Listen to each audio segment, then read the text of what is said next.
Bugun sizlarga bizga kelib tushgan savollarga javob berib o'tamiz. Quyidagi savolimiz 65 yoshda ham Minskni operatsiya qilsa bo'ladimi degan savol berishgan.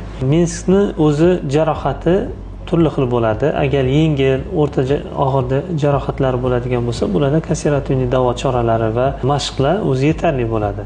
Agar operatsiyaga ko'rsatma bo'ladigan bo'lsa, u holatda qilish mumkin. Lekin agar 65 yashar bemorimizda artrozlar bo'ladigan bo'lsa, artroz hisobiga og'riqlar bo'ladigan bo'lsa, shuni ustiga yana Minskdagi og'ir darajadagi jarohati kelib chiqadigan bo'lsa, tozalab tashlash mumkin, lekin artrozlarning belgisi, ya'ni og'riqlari yaxshi bo'lib qolmaydi bu bilan.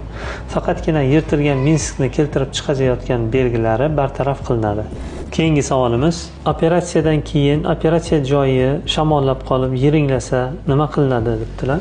Odatda bu operatsiya qilgan shifokor o'ziga operatsiyadan keyingi ko'riklarni o'tib turish kerak bo'ladi. Operatsiyadan keyin shifokor ko'rgan paytda, perevazka paytda, bog'lam alishtirish paytida qanaqadir simptomlar ko'rinadigan bo'lsa, qizarish, shishish yoki u yaradan chiqayotgan ajralmalarga qarab turib, darhol davo choralari boshlanadi. Yiring chiqib turganda gnoniy xirurgga uchrashish kerak bo'ladi va ular davoni davom ettirib beradi. Yoki gnoniy xirurg tavsiyasi bilan davolovchi shifokorning o'zi har kun bog'lamni alishtirib, uni maxsus preparatlar bilan tozalab borish kerak bo'ladi va ma'lum muddatdan keyin o'zi klinik holatiga qarab turib, u perevazkalar to'xtatiladi.